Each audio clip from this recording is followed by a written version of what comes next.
Ciao a tutti e bentornati nella Zaccaverna. Oggi non avevo previsto di fare questo video, ma sono stato in un mercatino dell'usato e ho visto una cosa che mi piaceva troppo per lasciarla là e ve la voglio mostrare. Si tratta di una calcolatrice Commodore dei fine anni 70, a quanto ho letto, ancora nella sua scatola originale, fondo di magazzino dall'epoca. Ha addirittura una pila, che ovviamente non funziona più, ma sempre di quegli anni. Grazie a Dio la pila non è esplosa, questa l'avevo vista perché la scatola era già aperta quando l'ho preso, comunque c'è ancora tutto. Ho richiuso la scatola, vedremo insieme com'era acquistare una calcolatrice Commodore nel 1977 circa.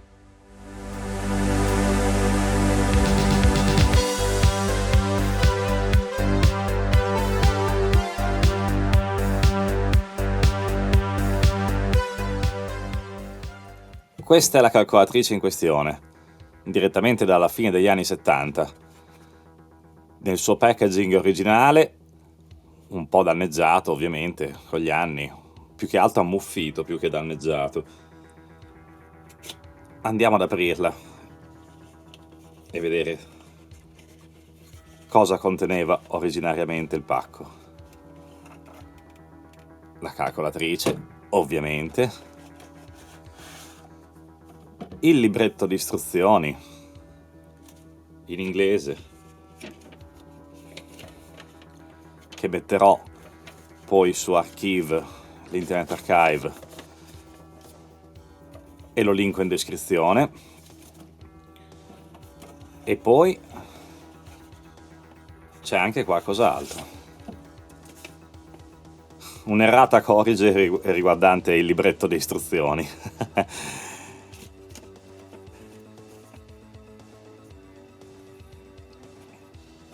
Nella scatola non c'è più niente. Ora possiamo mettere da parte tutti quanti gli accessori e vedere la calcolatrice in sé. Come potete vedere è immacolata, ancora nuova nella sua scatola. Credo che siano poche in circolazione in queste condizioni. È stata una discreta fortuna trovarla, infatti. E qua dovrebbe esserci il vano batterie, con una fantastica super pila direttamente dagli anni 70-80. In realtà questa credo che sia leggermente successiva, perché sul libretto di istruzioni c'è scritto che non veniva fornita la batteria perché non danneggiasse i circuiti, ma sicuramente non è neanche recente. Io batterie del genere penso che nella mia vita non le ho mai viste in vendita, se non quando ero molto molto piccolo. Probabilmente è stata messa per essere venduta, poi non è mai stata venduta, infatti anche i tasti sono tutti quanti ancora molto non consumati per niente, diciamo.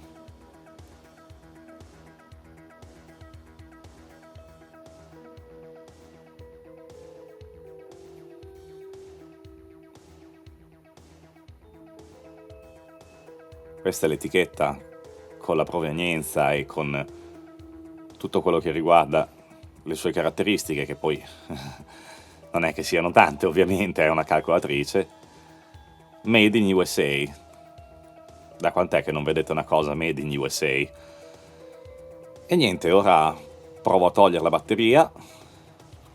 Se venisse fuori facilmente sarebbe bello, ma non viene fuori facilmente, quindi provo con un cacciavite senza danneggiare la plastica, che comunque ha parecchi anni.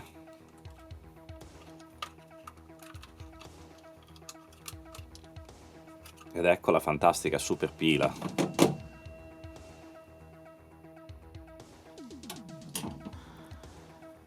Se mettesse a fuoco magari. Eccola. Sarebbe da tenere come cimelio anche solo questa.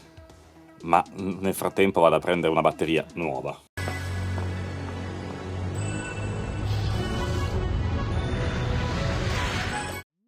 Ecco la batteria.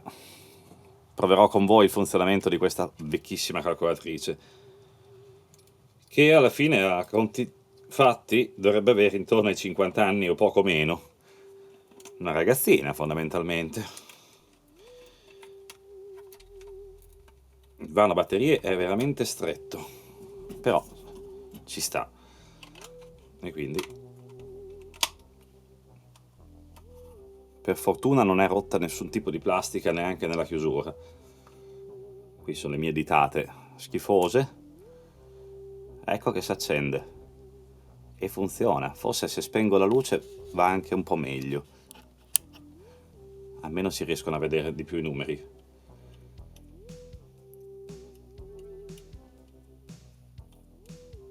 Otto cifre.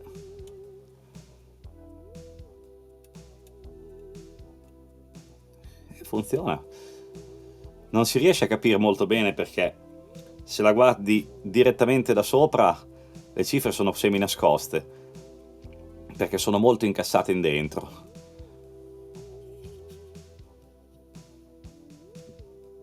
Però sono ancora tutte ben visibili, con il loro bel display a LED di quegli anni. Chissà perché poi non li hanno più fatti questi display a LED, secondo me erano molto utili.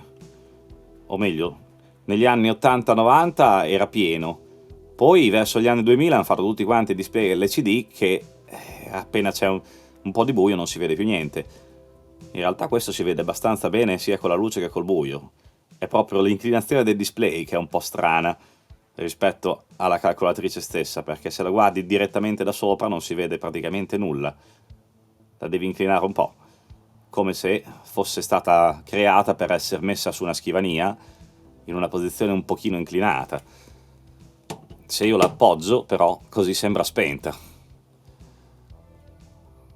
mentre i numeri li si vedono inclinandola un po'. E che dire, per il resto è una calcolatrice abbastanza normale. C'ha le funzioni di memoria, le funzioni normali di una calcolatrice, divisione, moltiplicazione, eccetera, eccetera. Cancella, tra l'altro ha anche un discreto ritardo nel fare i calcoli, ma si tratta poi di frazioni di secondo. Riaccendo la luce.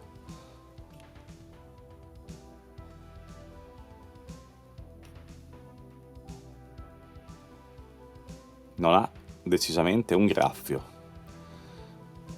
Questa sarebbe la sua alimentazione, che suppongo che sia 9 volt, ma non ho un suo alimentatore, adesso dovrei cercarlo. In ogni caso funziona a batteria e questo mi basta.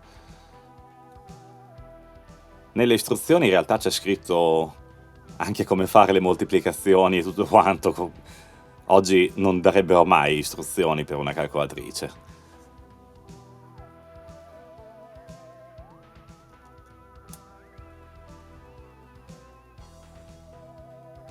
Praticamente lo schermo è dentro dei buchi profondi, almeno 4 o 5 mm, all'interno dietro al vetro. Per questo se uno la inquadra così non si vede assolutamente nulla. Se spengo la luce forse no, non si riesce a vedere assolutamente a luce spenta.